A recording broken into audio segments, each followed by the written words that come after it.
Deux mastodontes du Faso Foot à l'honneur le 23 août prochain à Pau.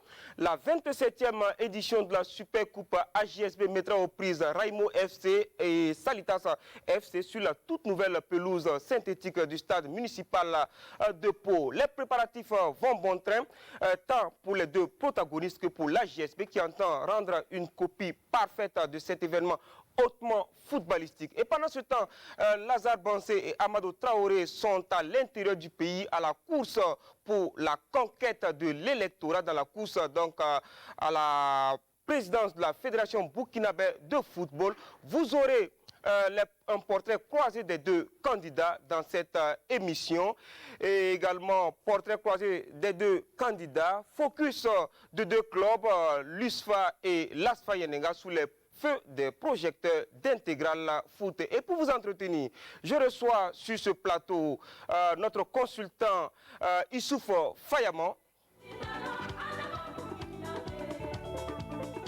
Installez-vous. Également Claude Romba, il est journaliste à RMO, Radio Municipale de Ouagadougou, et également secrétaire chargé à l'organisation de l'AJSB. Bonsoir Claude. Bonne arrivée, installez-vous. Également sur le plateau d'Intégral Foot, Jean-Modeste Ouedraogo, monsieur Sportbox et monsieur ActuSport. Veuillez vous installer, Jean-Modeste Ouedraogo. Mesdames et messieurs, amis sportifs, il est 21h à Djaraba-Koko.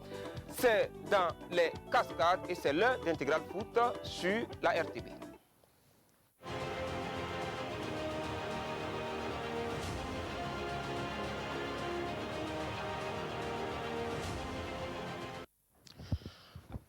Alors, on va vous souhaiter, messieurs, bienvenue sur ce plateau. Merci, Jérôme. Voilà, ça fait quand même longtemps qu'on n'a pas vu Issouf Fayaman. Vous allez très bien? Oui, ça va. Après très un bien. week-end pas très chargé. Ah oui, ça va. Pas trop d'événements sportifs. Oh, ça va. Alors, on va attaquer tout à l'heure. Première escale de ce 16e numéro d'Intégral Foot, c'est avec Faso Foot.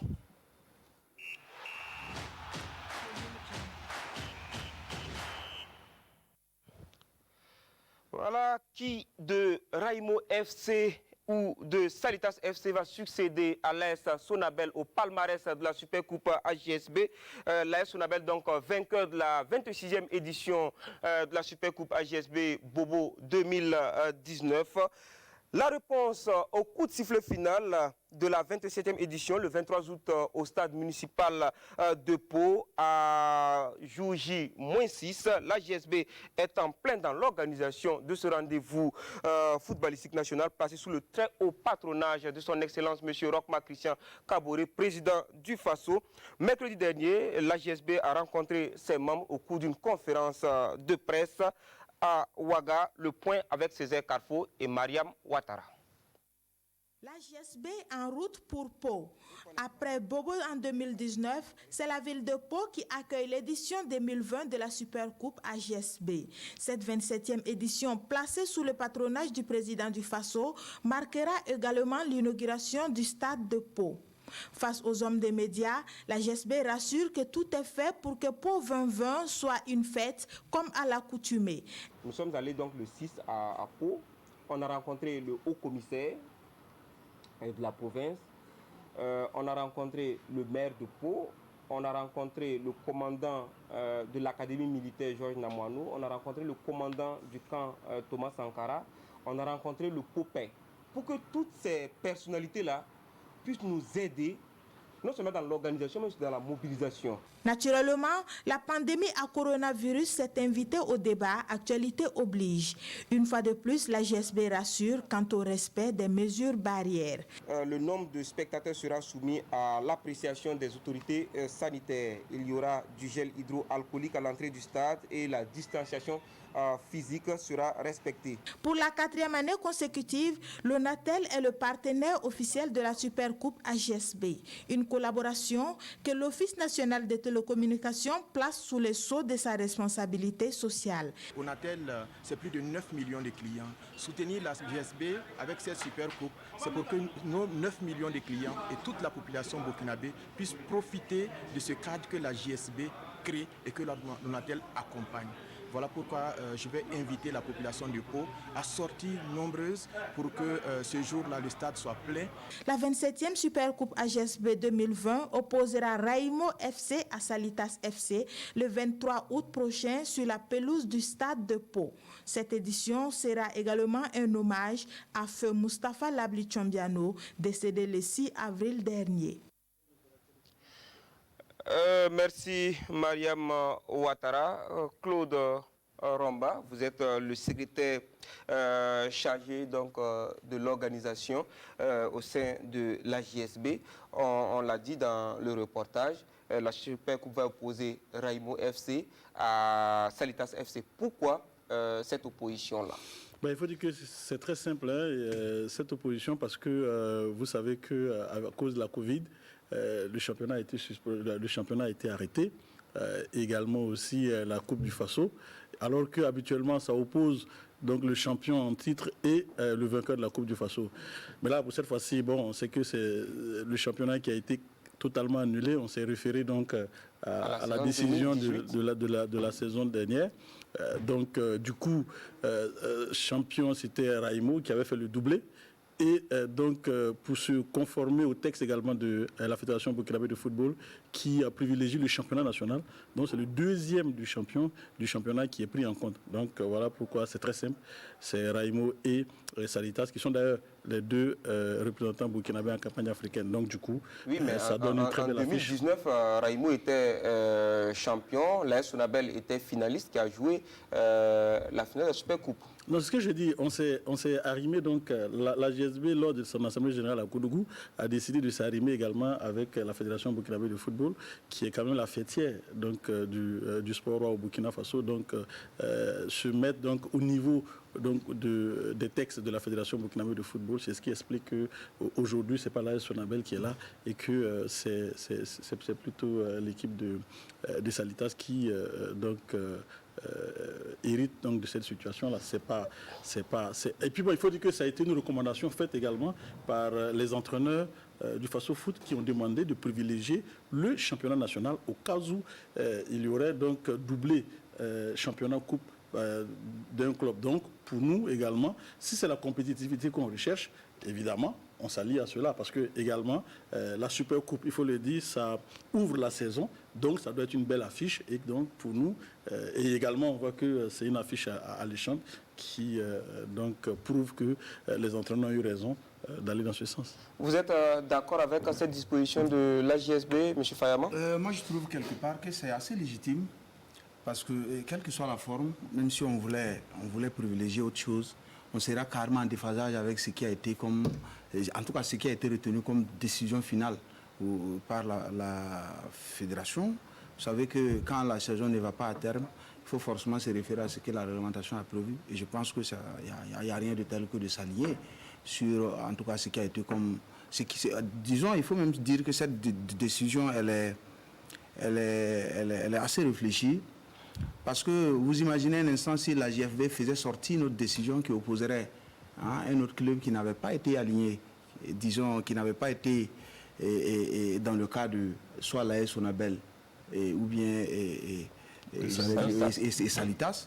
Vous imaginez un peu comment les gens pourraient interpréter que la fédération ait donné une décision qui consacre, je crois que c'est Raimo comme champion. Et ensuite, que la GFB, à son tour, vient dire non, nous, on va considérer la saison telle que le classement était. Et puis bon, on fait fi de tout ce qui est passé. On donne notre classement et finalement, c'est telle équipe et telle autre équipe qui doivent se croiser. Je pense que souvent, c'est un quiproquo. Voilà, souvent, il faut éviter ces zones là. Si, sincèrement, je ne vois pas l'intérêt d'aller contre les gens pareils. Jean-Modeste Ouedraogo, Raimo Salitas, est-ce que ça prévient d'un match de belle facture? Non, c'est une belle affiche parce que tout simplement, on a d'abord une opposition entre deux écoles de foot, ça c'est très important de le dire. Et puis on a une opposition aussi entre des équipes qui ont des ambitions. des ambitions très relevées. Parce que quand vous regardez un peu Salitas a des ambitions africaines. Raimo aussi a des ambitions africaines, même si sa participation l'année dernière en Champions League a tourné court parce que tout simplement Raïm l'avait dit, c'était pas le moment, parce que dans la planification des objectifs de l'équipe ne devait pas se retrouver en campagne africaine.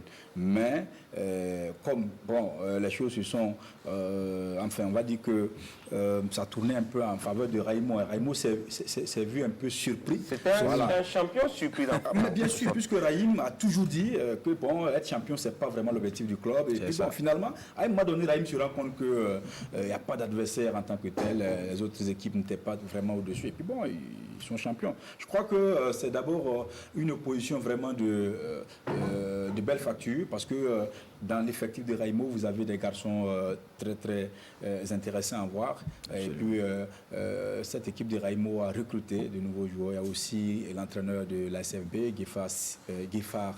C'est ça? Silengani. C'est un joueur de football. Lui, c'est des joueurs. Voilà. Donc, Lengani qui rejoint donc Raimo, c'est un jeune entraîneur pétri de talent. C'est le petit Anne Griffin de Oscar Barreau. Donc, on sait très bien les qualités de l'homme. Aussi, du côté de Salitas, on se rend compte qu'il y a de nouvelles recrues, puisque Gueffard est venu avec de très bons joueurs. Il y a Alassane Savadogo qui a signé, qui est l'un des meilleurs joueurs, l'un des meilleurs buteurs même du championnat. Voilà, donc une chose est certaine, on aura. Non, en termes d'affiche, on n'a pas. Et n'oubliez pas aussi que du côté de Salitas, on a préféré donc miser sur, parce qu'ils ont dit qu'ils font de la priorité la campagne africaine, donc miser sur des internationaux, des joueurs internationaux qui sont, donc, je crois, maliens et sénégalais. Donc on dit beaucoup de bien. On a vu un gardien, on a vu un attaquant sénégalais qui sont arrivés. Je crois qu'il y a de très belles choses à aller découvrir à Pau. Et puis il y a des joueurs aussi à découvrir, parce que ce sont de nouveaux joueurs, on ne les a pas vus. On les a juste vus à l'entraînement, tout ça. Mais on aura l'occasion de jauger leur niveau réel. En tout cas, l'assurance des entraîneurs du Faso Foot, notamment l'encadrement des talents locaux avec Kroll, ils ont appelé pour dire qu'il faut leur réserver une place parce qu'ils vont venir voir. Ah, mais c'est très important. C'est une belle tribune. Je crois que c'est naturel, comme il a dit. Voilà, il faut que l'entraîneur de l'équipe nationale locale soit là. Et aussi l'entraîneur de l'équipe nationale A. Oui, il faut qu'il soit là parce que moi j'ai toujours dit, c'est pas parce qu'on joue en Europe qu'on est professionnel. On peut jouer en Europe dans une division quelconque, dans un championnat anecdotique. Et puis bon, voilà, quelqu'un joue dans le championnat national du Burkina et a des qualités pour pouvoir se retrouver en équipe A. La preuve, c'est qu'il y a des joueurs qui étaient là et les on voit des gens aussi qui sont en Europe mais qui ciblent le banc. Mais bien sûr, et qu'on a toujours dit non, le gars il a les qualités pour. L'entraîneur se dit non, il n'a pas les qualités. Une fois qu'il prend l'avion, le mec qui suit, il est convoqué. Il est convoqué. Voilà, donc, ça c'est un complexe. Peut-être qu'il faut ajouter que dans le règlement qu'on a, dans le règlement de la Super Coupe, c'est également fait à dessein pour permettre donc de jauger donc les nouvelles recrues. Donc on va sur la base de 5 changements qui seront là. Donc les entraîneurs auront la latitude. Vous avez vu qu'on a même dévancé l'UEFA et tout par rapport à ça. C'est vrai que bon, on peut dire que c'est dû à la Covid, mais au niveau de la JSB, ça se faisait depuis longtemps. Il y a les 5 remplaçants pour permettre donc aux équipes là de jauger les nouvelles recrues. Donc pour moi aujourd'hui. Et il faut dire que les documents de vérification. C'est sur quelle base? Il faut dire en entendant que, parce que bon, au niveau de la fédération également, tout n'est pas encore validé en termes de licence. Sinon, normalement, c'est sur la base des licences. Mais pour cette fois-ci, on va déroger à la règle pour permettre donc aux équipes là d'utiliser même les joueurs qui n'ont pas encore réussi à qualifier. Parce que bon, la saison qui s'ouvre en septembre, je n'ai pas le calendrier en tête, mais je ne pense pas qu'au niveau des qualifications, on est arrêté. Donc, ça va être un peu difficile. Donc, il faut tenir compte de cela et permettre donc aux joueurs de jauger, aux entraîneurs donc de jauger donc la valeur de leur recrue. Donc, les documents finalement, les cartes vont être, voilà, évidemment, le passeport et la pièce d'identité. D'accord. Claude, il y aura également un match de gala en levée de rideau donc, de cette Super Coupe GSB. Ah non, ce n'est pas qu'un match de gala. Je pense que c'est un match d'honneur pour nous journalistes parce que évidemment ça met aux prises donc les journalistes et au FDS. Vous savez que entre d'abord d'un côté les journalistes et les agents du ministère qui viennent de Ouagadougou contre évidemment les FDS et les anciens joueurs de Pau. Il y a une histoire entre les FDS et les journalistes. Vous savez qu'il y a une alliance. Donc, pas question pour nous, en tout cas, que les FDS, même s'ils sont appuyés par... Il y a quel type d'alliance? Non, il y a une alliance, vous savez. Il faut on côtoie les mêmes terrains. On commence déjà à préparer le tir, on sait jamais. Pas question pour nous, en tout cas. C'est plus facile. Pas question pour nous, en tout cas, que ces FDS-là prennent le dessus sur nous. En tout cas, c'est ce qu'on a dit. Vous avez vu l'entraînement qui a été fait. Nous étions en Pau la dernière fois, vous avez flanché devant un défenseur. Mais lui, il était au gabarit. Non, lui, il était au gabarit parce que, bon, voilà. Non, mais c'est leur défenseur. Le commandant a dit que c'est leur défenseur. Si vous avez vu l'entraînement de ce soir... Oui, justement, on va parler de l'entraînement. L'équipe de la GSB se prépare pour le match de levée de rideau de la Super Coupe AJSB pour 2020. La dernière séance d'entraînement, c'était bien sûr cet après-midi au stade municipal Issoufou Joseph Konombo. Ah, c'est pas n'importe où. Et Yacouba Goro, Daouda Ouattara y était.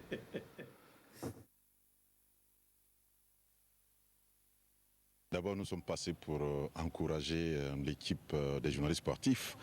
Le président de la GSB a bien voulu qu'on passe après donc ce dernier acte de l'entraînement pour encourager l'équipe et traduire tout le mérite du bureau par rapport à ce qu'ils font. Vous êtes sans savoir que ça va être déterminant pour nous en tant que journalistes sportifs face à cette équipe mixte des FDS et des anciens de Pau. Donc ça c'est un premier acte. Ensuite, sur le plan du programme, on entend quand même montrer qu'au-delà du micro, de la caméra et puis du stylo, bon, on sait aussi jouer au ballon. Donc c'est un peu cela et surtout faire valoir l'éthique en termes de règles de sport et on compte jouer crânement nos chances et puis nous faire valoir.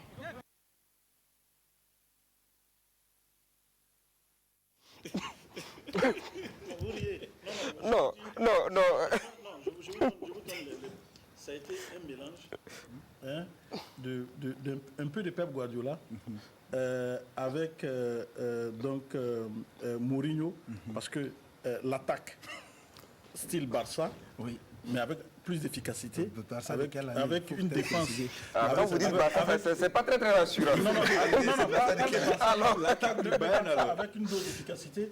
Et évidemment, bien entendu, le cadenaccio, qui sera une défense très rugueuse. Donc pour dire que, évidemment, voilà, Diego Simeone. Donc pour dire qu'on a fait un savant dosage de différents styles. Et je vous dis, vous allez voir dans ce match-là, ce sera vraiment on va révolutionner le football comme Pep est en train de révolutionner. Et on a même regardé comment... Ce que vous avez vu sur les images, ça vous rassure. Jean-Modèle Ouedraogo, c'est vrai que vous ne jouez pas l'entraînement. Oui, parce que moi, est-ce que vous-même vous allez jouer? Non, je ne pourrai pas jouer parce que bon, je ne suis pas prêt physiquement. Mais après, il faut reconnaître que bon, les joueurs que j'ai vus là me font peur parce que non, ils sont vous tous... n'avez rien compris. Vous n'avez rien compris. Dans quel sens? C'est à deux niveaux. Non, mais quand même. Il y a les agents du ministère des Sports et des loisirs qui sont entraînés du côté. Mais comment vous pouvez vous entraîner séparément et puis pour aller jouer un match Non, c'est fait à dessein parce qu'il y a une différence de physique. Voilà. Quand vous voyez, au niveau donc des journalistes sportifs, on est un peu à court physiquement. Donc c'est pour les remettre à niveau physiquement qu'on a séparé, pour que la technique s'accélère de l'autre côté et que nous aussi, on accélère le physique pour faire la jonction. Parce qu'il y aura la reconnaissance. Dès demain, les joueurs rentrent au vert. Claude Romba qui vend bien son match. Alors, Fayama, oui. Un président de club m'a soufflé un jour que les gens pensent, ce que les gens pensent de la Super Coupe, que le vainqueur de la Super Coupe ne fait pas une bonne saison. Est-ce que vous avez fait cette remarque-là? Bon. Est-ce que c'est lié forcément à la Super Coupe qu'une équipe qui, à cette période-là, joue cette finale et après n'arrive pas à s'en sortir? Je pense que, au contraire, si on va être beaucoup plus sérieux j'allais dire entre guillemets, hein, c'est-à-dire si on veut pousser l'analyse, il faut dire que c'est une coupe qui vaut ce qu'elle vaut. Parce que c'est quand même rare hein, de voir qu'une organisation comme ça arrive à tenir une telle compétition plusieurs années. 27 ans. Et c'est quelque chose qu'il faut saluer. Si jusque-là, ce n'est pas devenu très important pour les clubs, ce n'est pas la faute de la Supercoupe.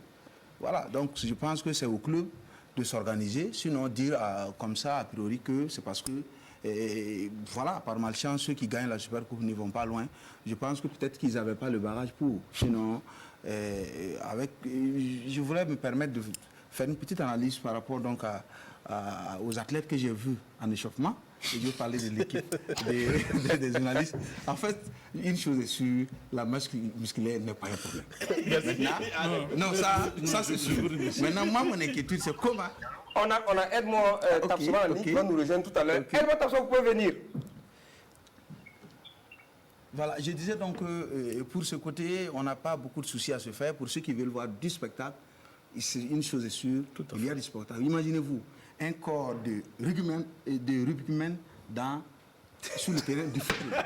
Je vous assure, ça donne quelque chose d'extraordinaire. Non, je comprends le corps est quand même, peut être assez exceptionnel, mais croyez-moi, ce n'est pas parce que c'est dénudé de talent. Les gens là ont du talent et moi-même je suis pressé que ce jour arrive pour qu'on passe découvrir comment on sera capable. C'est un gaucher nominal. Très fort. Ah oui, non, c'est pas un très bon gaucher. Absolument. Et je pense que c'est quand même, ça vaut vraiment le déplacement. Il y a des joueurs de qualité. Absolument. Et quel est l'état de préparation aujourd'hui? Il faut dire qu'on est en train de mettre les petits plats dans les grands. Je pense que tout est en train d'être bien peaufiné parce qu'on veut que ça soit une véritable fête. Au-delà donc du football, il faut rappeler qu'on veut que ça soit une communion, une cohésion.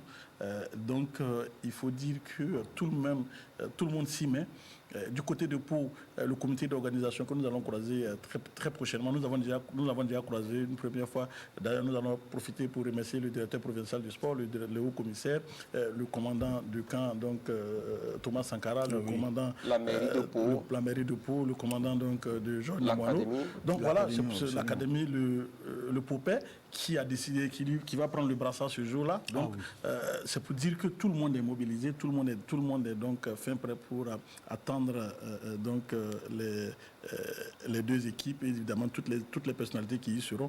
Donc c'est pour dire que de notre côté, on est en train de tout faire pour minimiser en tout cas les ratés.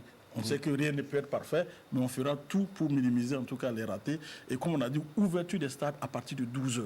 Parce que, voilà, à 15h30, on commence 14h le match d'ouverture, le match de levée des rideaux. Parce que, évidemment, ça sera un événement riche en couleurs avec des prestations d'artistes et tout ça. Donc, c'est pour dire que ce sera une véritable fête qui sera retransmise d'ailleurs même sur les antennes de la radio-télévision burkinabé. Et évidemment, ça va permettre également à des millions de Burkinabés qui sont partout dans le monde, même en Côte d'Ivoire, de pouvoir suivre. Je vais profiter pour saluer un de nos compatriotes qui est là-bas, dont la famille Sawadogo, monsieur et madame Emmanuel Sawadogo, qui ont vu leur famille agrandir avec la naissance de la petite Emmanuela, qui est une sportive hein, et qui va venir véritablement, comment dirais-je, rehausser, donc, je pense, une sportive, une championne pour le Burkina Faso futur. Donc, je pense que, pour vous dire que tout est mis, tous les petits plats sont dans les grands, mais il faut dire que il y a des choses qui manquent encore. Les annonceurs peuvent également venir parce que le nerf de la guerre fait toujours défaut. C'est l'occasion en tout cas de venir. Si vous nous permettez, on peut remercier quand même quelques personnes qui nous soutiennent. Très rapidement. Je vais parler donc de Coris Bank, je vais parler de Sounou. Attention, si vous citez vos sponsors. Je vais parler de Raimo, je vais parler... l'agression commerciale, vous allez passer à l'agression commerciale. Qui vraiment nous soutiennent. Vraiment, toutes ces personnalités-là, le ministère des Sports et des Loisirs le font. Je pense que, mais il faut dire que c'est encore insuffisant. La présidence du FASO, c'est encore insuffisant. Il faut que les gens viennent nous aider parce qu'on veut faire de cela un événement grandiose.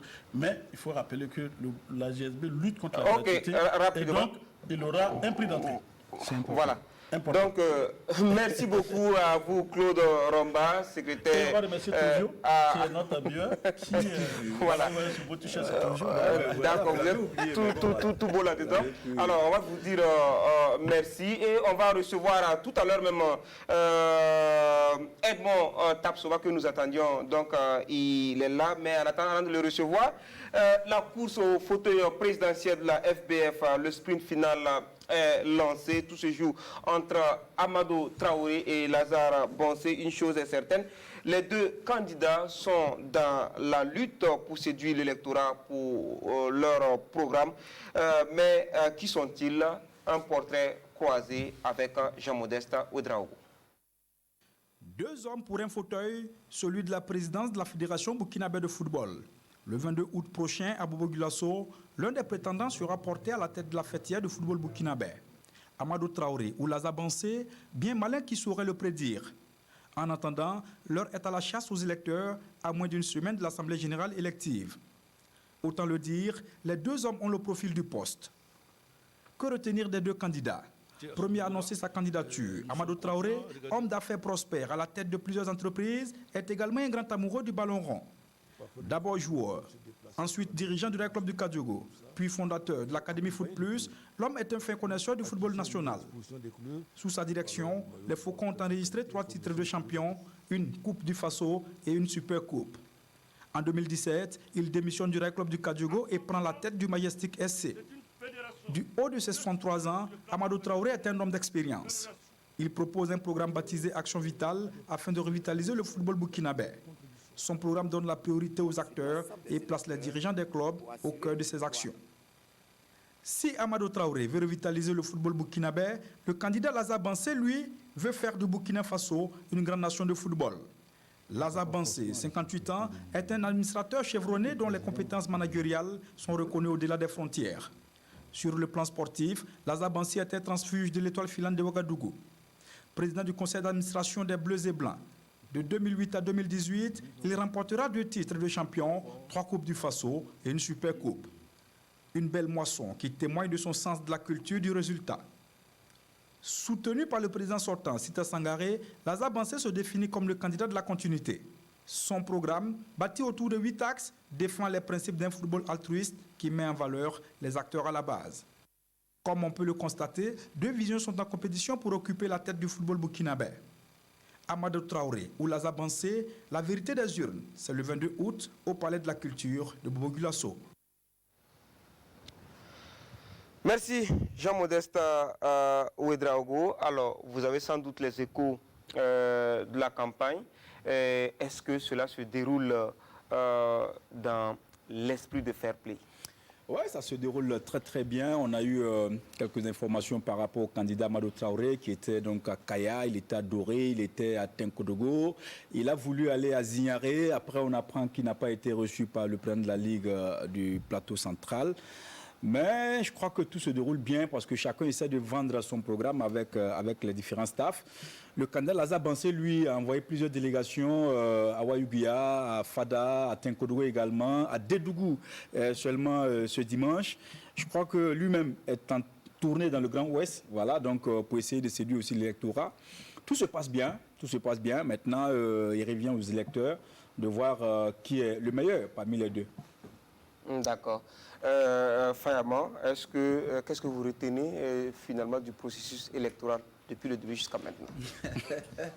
Il faut dire qu'il y a eu tellement de faits que s'il est difficile de pouvoir dégager un seul pour en parler. Si vous voulez bien, moi ce que je retiens le plus, c'est que pour une fois nous avons essayé de faire ça autrement. Je ne sais pas si c'est parce qu'on avait plusieurs candidats ou bien parce que c'est l'intérêt que les gens, les uns et les autres aujourd'hui portent à ce poste de présidence de la fédération. En tout cas, quoi qu'on dise, pour une fois, les gens ont essayé de se la jouer plus démocratique. Quoique, bon, par moment, il y a eu quand même quelques déclarations ça et là, mais moi, je n'ai pas vu quelque chose d'assez foncièrement déplacé. Alors, on va s'arrêter sur un fait. Hein. Absolument. L'avant dépôt des candidatures et l'après. L'avant, on a vu à un moment donné un G5 avec Amadou Traoré. Et l'après, on voit un G5 finalement Ouais, un vice contre Amadou Traoré. Comment vous pouvez expliquer ce revirement de situation Bon, vous savez, le manque de constance ou bon, le refus d'assumer sa position de façon définitive, ça, ce n'est pas nouveau. Et si vous vous rappelez très bien, en 2016 déjà, il y avait des positions, il y avait des uns et des autres qui avaient adopté d'autres positions. Hein, et après, plus tard, on a vu ce que ça donnait. Et rien qu'à la veille même du dépôt des candidatures, non, avant que l'autorisation ne soit refusée à l'actuel président, il y avait un des candidats, celui qui a été après plus tard candidat, lui il était déclaré directeur de campagne. Vous voyez, pour dire que c'est assez atypique ici, mais banalement ça ne semble gêner personne, parce qu'il faut dire qu'au départ, Amadou certainement avait cru qu'ils étaient tous en train de voir la chose de la même manière, jusqu'à ce que ce qui est plus fondamental les sépare, puisqu'il s'agissait maintenant de valider les candidatures. Si les autres arrivent là-bas et ils n'arrivent pas à franchir, les 4 autres n'arrivent pas à faire valider les candidatures, la séparation est de fait. Maintenant, plus tard, la logique voudrait qu'on reste opposant à vie.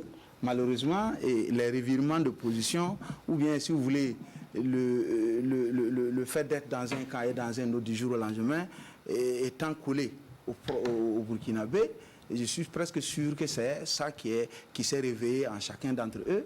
Ils n'ont pas hésité, certainement, donc, à reconsidérer leur position et à se retrouver du côté de Lazare Bansé aujourd'hui, qui est le seul opposant de Amadou Traoré. Alors, avant de poursuivre, Guten Abend, comment on dit ça? Guten Tag. Guten Tag. Ouais. Wie geht's du? Je comprends pas bien l'allemand. Moi, j'ai encore quelques grammes d'allemand. Hein. Alors, bienvenue sur ce plateau. Merci beaucoup. C'est votre première fois sur le plateau de la RTB? Oui. Parce que vous n'avez pas eu la chance de jouer la première division au Burkina. Ouais, vous êtes parti très jeune. Vous n'avez pas eu la chance de jouer la Super Coupe à JSB. Non. Mais est-ce que vous connaissez cette coupe-là? Pas trop. J'ai entendu parler seulement. Mais c'est quoi finalement? Vous ne connaissez pas. Vous êtes parti vraiment très jeune. Alors, vous êtes là pour combien de temps? Je suis là pour 2 semaines. Pour les vacances? Ouais. Le club vous a libéré pour les vacances? Oui. 2 semaines? Oui. Et après on reprend. Le championnat reprend quand? On reprend le championnat le 17, mais avant ça, on a la coupe qu'on doit jouer le 14. Le 14. Contre? Hambourg. Hambourg. Ouais. Alors, on revient à vous, notamment sur la demi-saison que vous avez passée donc, avec le Bayer Leverkusen. Suite face au foot, on poursuit avec la visite des clubs de première division. Et aujourd'hui, on va à la découverte de l'ASFA Yenenga, mal en point depuis quelques années maintenant. Les protégés de la princesse Yenenga entendent se repositionner dans le haut du tableau pour la saison qui s'annonce. Amadou Ilboudé et Mariama Ouattara sont allés sur les traces de l'ASFA Yenenga en préparation à Manga et voici leur reportage. 13 ans de vie, 13 titres de champion, puis plus rien. Depuis 2013, c'est la disette chez les protégés de la princesse Yenenga. Les Verts et Or des Impasgo ont perdu de leur superbe et se retrouvent parfois à courir derrière le maintien. Autant le dire, ces dernières saisons n'ont pas été de tout repos pour l'ASFA Yenenga qui peine à trouver la bonne formule. Pour la nouvelle saison qui s'annonce, l'ASFA Yenenga sera sous la coupe de Moussa Sanogo Di Falcao. Ce dernier assure que le maintien ne saurait être une ambition pour le club. Vous savez qu'au niveau de l'ASFA, on ne peut pas dire qu'on joue le maintien, ça c'est clair. Il va falloir occuper un meilleur rang dans les 2 compétitions majeures du championnat. Mais l'objectif premier, c'est de bâtir une équipe compétitive pour les années à venir. Une vision qui pourrait permettre à l'un des plus grands clubs du Faso de retrouver son lustre d'antan au grand bonheur de ses supporters et de ses dirigeants. Toutes les équipes qui s'engagent pour la saison souhaitent quand même aller de plus loin possible. Ok? Donc nous ne souhaitons pas en tout cas jouer le maintien. C'est l'une des locomotives de notre football et il n'y a pas de raison que cette équipe soit à la traîne. Je pense qu'on est conscient de cela. Il va falloir bâtir du solide et chercher des joueurs là où il le faut et avoir une équipe solide parce que le championnat sera très très difficile cette année. Nous sommes conscients. Et pour porter cette ambition, une équipe remaniée à 50% avec 13 nouvelles recrues. De quoi entamer un nouveau projet ou plutôt une reconstruction. L'ASFA est en reconstruction. Donc, comme il est en reconstruction, il va quand même se donner le temps pour beaucoup travailler. Vous savez que chaque début est difficile. Nos nouvelles recrues, c'est essentiellement des transfuges du championnat burkinabé. Nous avons Adebayo qui était à Majestic, nous avons Moustapha Ouedraogo qui était à l'AS Douanes, et Cheikh Oumar Guigma qui était à l'IFO, et Abbas Kwanda qui nous vient du Gabon, même s'il a fait une année un peu hybride. Aussi nous avons Bamba Bema qui était au Portugal en deuxième division. Je pense qu'avec beaucoup plus de travail, nous allons certainement faire de bonnes choses. Quoi qu'il en soit, les nouveaux arrivants sont conscients de la tâche qui leur incombe et se disent prêts à relever le défi. Aujourd'hui, je pense que c'est le jeu et puis on est toujours à préparation comme je dis et puis je pense que ça va aller. Et puis dans un peu de temps, on va bien faire et puis on va faire notre face et puis tout le monde va être content de nous. Bon, cette année, on croit que ça va changer. On a amené un nouvel staff et les nouveaux joueurs. Bon, on va travailler plus et faire quelque chose dans le championnat. Outre cette ambition collective, certaines nouvelles recrues ont à cœur de se relancer. C'est le cas de Yaya Bamba qui débarque tout droit du Portugal. Je jouais au Portugal, ça fait pas mal de temps. Et maintenant, je suis au Faso maintenant pour me relancer encore de nouveau. Je pense pouvoir apporter beaucoup de choses côté offensif de l'ASFA. Vous parlez de l'ASFA, on joue pour les titres, l'ASFA joue pour les titres. Et ça, c'est chaque année, l'ASFA joue pour les titres. Ouais. Après 3 semaines d'entraînement, le coach Falcao et ses garçons ont croisé les colonnes de Salitas en guise de test. Le résultat n'est pas rassurant. Et beaucoup de choses restent à parfaire au vu du score 4-1 pour Salitas. Même si pour le moment la manœuvre ne prend pas à tous les niveaux, nous avons essayé toutes les formules possibles. On a donné du temps de jouer à tout le monde afin de voir la meilleure équipe possible qu'on pourra en tirer. Cette saison sera-t-elle la bonne pour les Verts et Or? Bien malin qui pourrait le prédire. Quoi qu'il en soit, il reste encore à Falcao un peu plus de 2 semaines pour apporter les derniers ajustements à son équipe avant le début du championnat. Jean-Modeste Ouedraogo, le discours des dirigeants et de l'encadrement de l'ASFA Yenenga qui s'articule autour de la reconstruction, est-ce que ce discours est cohérent pour un club comme l'ASFA Yenenga? Non, le discours n'est pas cohérent parce que tout simplement l'ASFA est un club mythique du Burkina. C'est un club où plusieurs joueurs rêvaient de jouer. Mais aujourd'hui, le club a perdu son lustre d'antan au regard donc, des derniers événements que le club a dû subir. Et moi, avec l'arrivée de certaines personnalités à la tête de ce club-là, me donnait un peu d'espoir par rapport donc, aux ambitions du club. Je me rends compte que ça fait au moins 2 ans, 3 ans, bon, l'ASFA, ça ne va pas beaucoup. Ils ont essayé de faire venir certains joueurs. C'est difficile, c'est compliqué. Mais en même temps, quand je regarde un peu, je me dis que bon, peut-être qu'aujourd'hui, il va falloir redimensionner un peu les ambitions de ce club-là, au regard aussi des réalités du terrain. Voilà, donc peut-être c'est ça qu'il faut dire. Fayama, qu'est-ce qui ne va pas à l'ASFA? Bon, vraiment, je dans mentirais que entre guillemets, un grand club comme l'ASFA. Un grand club, voilà, entre guillemets, un ancien club comme l'ASFA. Je dirais que le problème pour moi, c'est plus en dehors du terrain vers qu'à l'intérieur. Vous voyez, vous prenez des acteurs, chaque année, ce sont les mêmes joueurs qui vont et qui viennent. Il y en a qui se retrouvent à l'Étoile, après ils quittent l'Étoile. Les entraîneurs, c'est la même chose. Et ça ne semble toujours pas aller. Est-ce que l'environnement même est propice, en tout cas à la bonne production des acteurs, des athlètes particulièrement? Moi, je doute fort. Parce que vous allez voir qu'en même temps qu'on tient un discours qui est donc qu'il faut reconstruire, parce qu'on n'a pas le choix donc que de reconstruire, parce que bon, on ne peut pas avoir autant de nouveaux et puis croire qu'on va pouvoir bâtir une équipe en si peu de temps, en fait, et puis en même temps être très performant. Donc, il faut forcément s'inscrire dans une certaine durée. Mais vous allez voir à côté que les supporters et tous ceux qui sont autour, ils n'entendent pas de cette oreille-là. Tout de suite et maintenant, tout le monde est d'accord. Ils disent oui, on joue là. Mais il suffit seulement qu'on voit Asfa et Fou et qu'ils prennent 2 ou 3. qu'on vient dire que le coach n'est pas bon. C'est comme ça que ça marche ici. Et je suis désolé de le constater que, et on ne sent pas réellement une certaine approche pour changer ça. D'accord. Voilà. Edmond Tapsoba, vous êtes en Allemagne. Est-ce que vous suivez le face-au-foot, le championnat burkinabé? Oui, bien sûr que je suis le championnat burkinabé. Vous avez les échos du championnat burkinabé? Oui, à travers Salitas. Salitas, vous regardez seulement Salitas.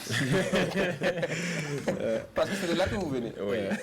Alors, mais dites-nous, comment ça se passe en Allemagne là-bas? Je peux dire que ça se passe bien. L'intégration? Ouais. Mes coéquipiers m'ont bien accueilli. Il y a le coach aussi qui a mis sa confiance en moi. Et j'ai pu bien la saisir, donc je ne peux que... Votre secret, c'est quoi? Parce que généralement, quand les joueurs vont dans des clubs comme ça, il faut un temps d'adaptation. Mais vous êtes arrivé tout de suite, vous êtes dans le bain et ça donnait. Je peux dire que c'est la façon dont mes coéquipiers m'ont accueilli. Et le coach aussi, il a mis une confiance en moi dès le début. Et je me dis que chaque joueur avec cette confiance peut faire des miracles. D'accord. Depuis le 13 juillet, l'USFA du lieutenant-colonel William Kambari a repris le chemin des entraînements. Le club militaire a renforcé son effectif et nourrit l'espoir pour une bonne saison 2020-2021. Immersion dans l'univers de l'USFA avec Salif Belem et Alain Didier Compaoré.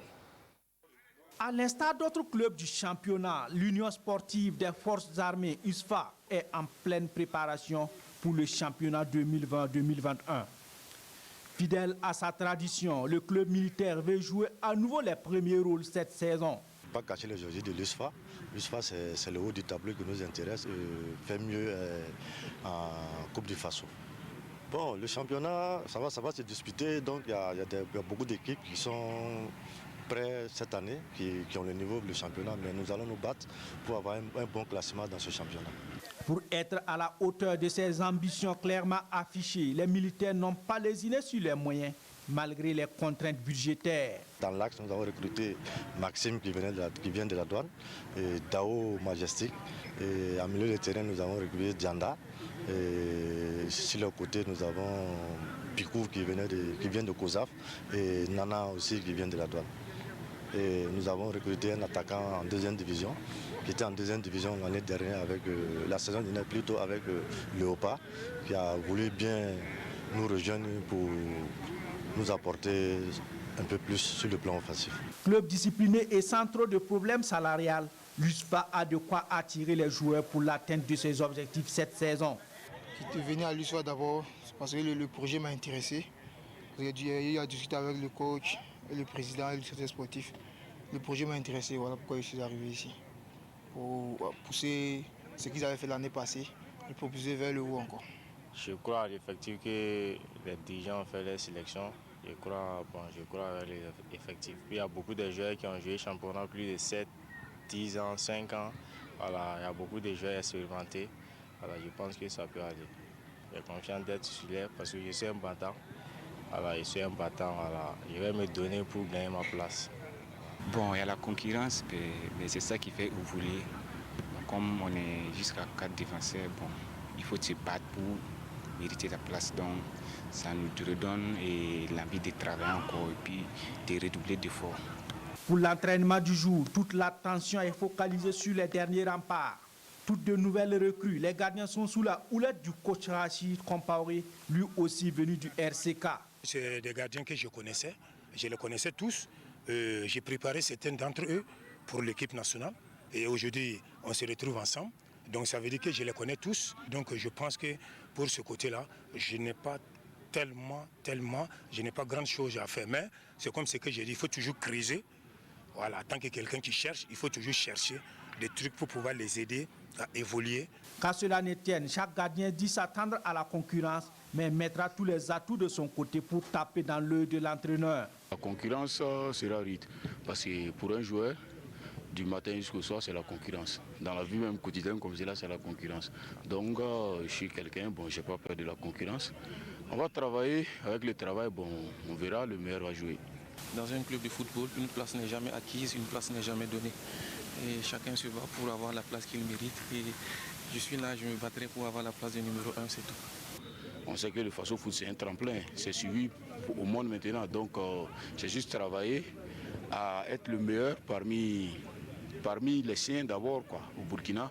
Et puis, bon, on verra par la suite. Pour l'entraîneur, même si un gardien se détache du lot, dans ce genre de situation, mieux vaut attendre pour ne pas désigner tout un titulaire, car il faut compter avec certains aléas. Vous savez, moi j'ai trois bons gardiens avant le championnat. Il y a maladie qui est là, il y a blessure et tout peut arriver. Donc pour cela, il ne faut pas commencer à mettre dans la tête des joueurs celui qui est titulaire ou celui qui est remplaçant. Chez moi, j'ai toujours dit qu'il n'y a pas de remplaçant, il n'y a pas de titulaire. C'est celui qui est en forme du moment et celui qui se donne à fond qui jouera les matchs. Pour le président du club, les petits plats sont mis dans les grands pour une saison époustouflante de l'équipe militaire. Comme chaque année, l'USFA en tout cas joue le haut du tableau.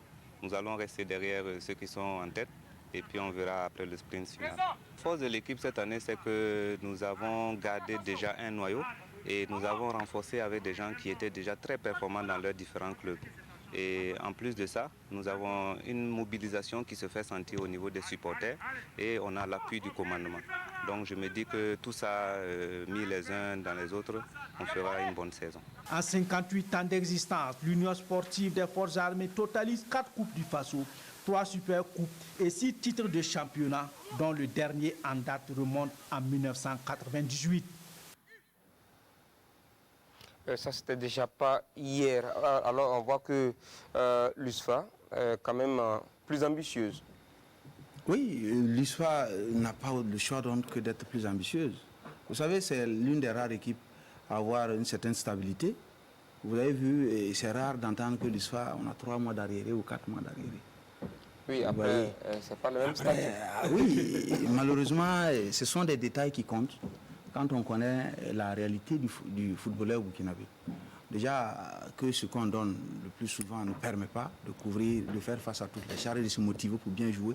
Si on arrive à faire des mois aussi sans en avoir, ça peut poser un problème.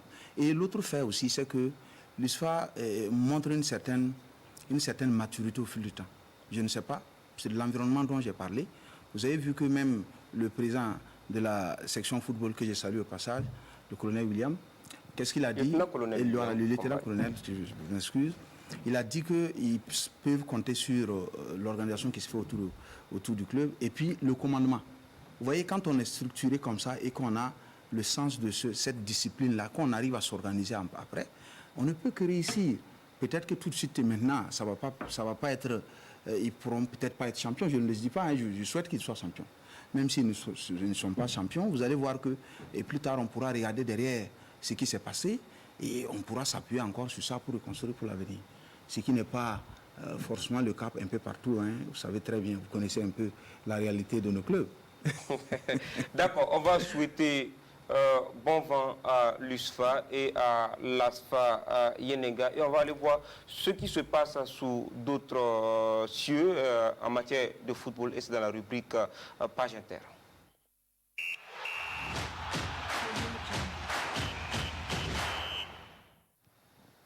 Alors, vous l'avez constaté, Edmond Tapsoba, le défenseur du Bayer Leverkusen, est avec nous. Nous allons voir quelques images de ces matchs avant de revenir à lui.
Voilà, et on termine sur cette image de Edmond Tapsoba, donc en lutte avec Lukaku. Ce n'était pas du tout simple. Alors, comment vous avez vécu justement ce match-là? Je peux dire que c'est l'un des matchs les plus durs que j'ai jamais joué. Parce que j'étais confronté à l'état. Il fait partie des 4 meilleurs attaquants au monde. Et c'est une fierté de jouer contre lui. Ça va m'aider à progresser. Je suis encore très jeune. J'ai du boulot à faire. Garder la tête sur les épaules et continuer à bosser.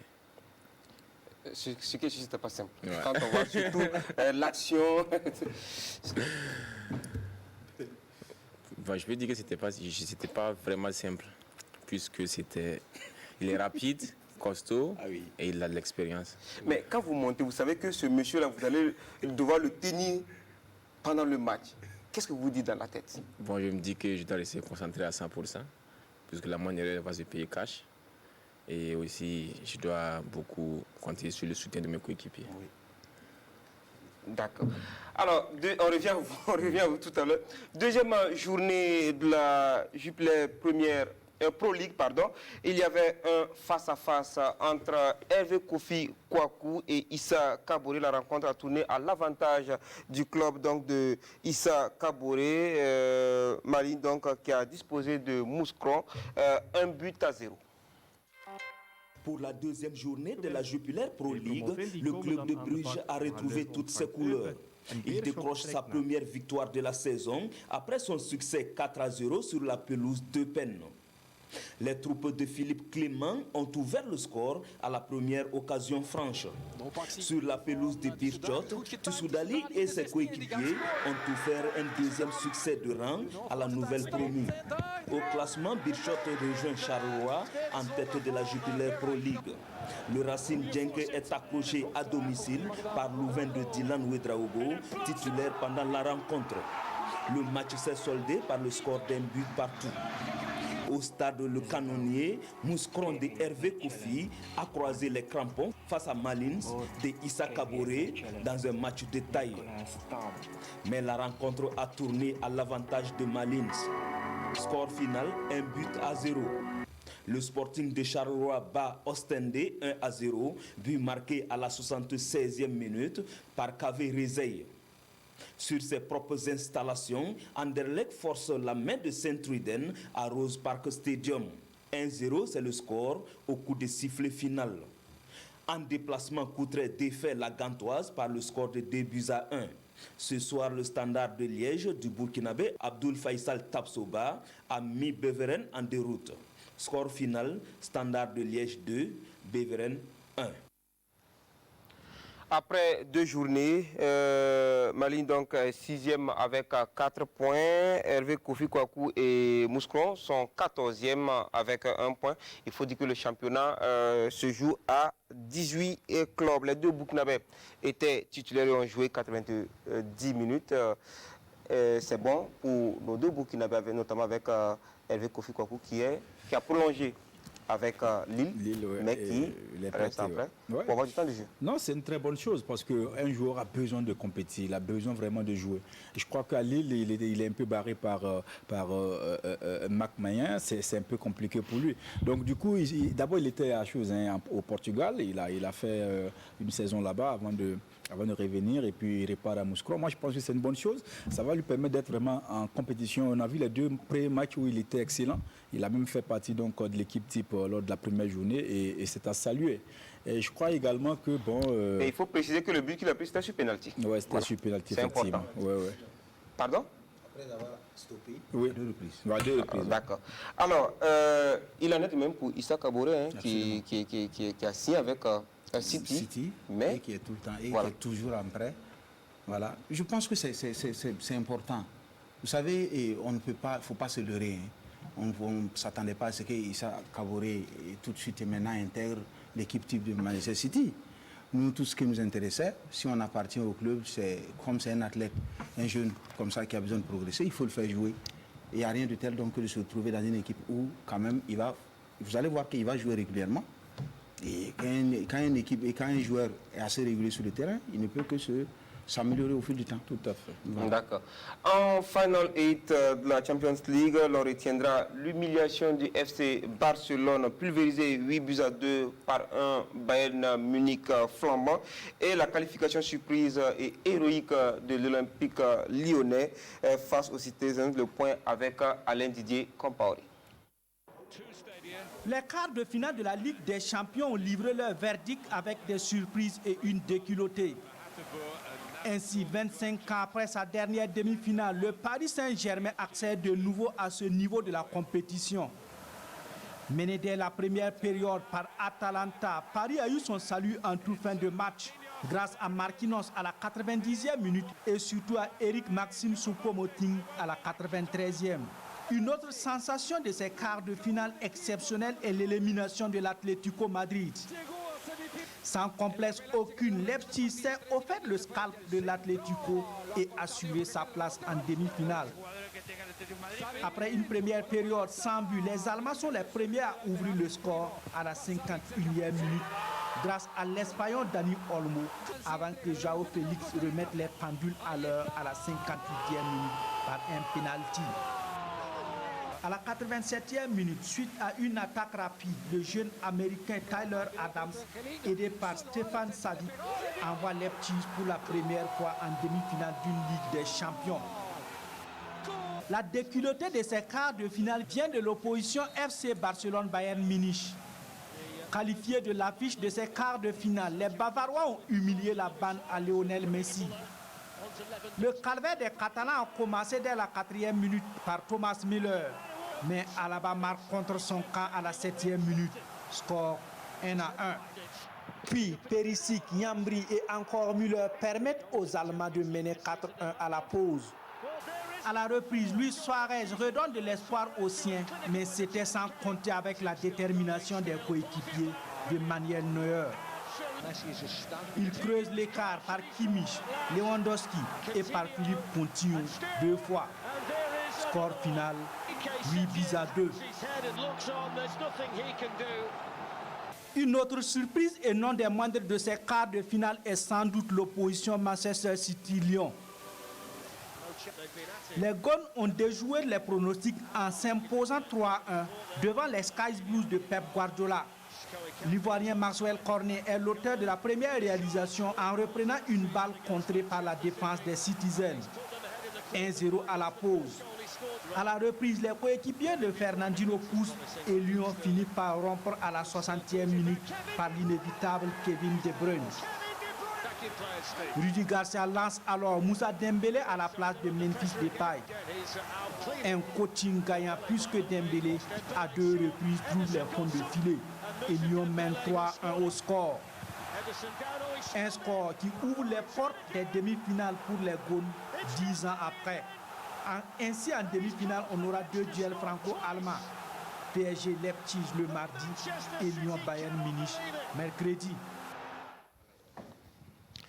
Et donc, Alain Didier Compaoré l'a bien dit, ce sera l'Allemagne contre la France en demi-finale. PSG Leipzig le 18 août et Bayern Lyon le 19 août. Et la finale va se jouer au moment où se joue la finale de Super Coupe AJSB du côté de Pau. Alors, au Portugal, ce sera finale UEFA Champions League. Donc, le 23 août. Et sachez que l'affiche finale de l'Europa League est connue.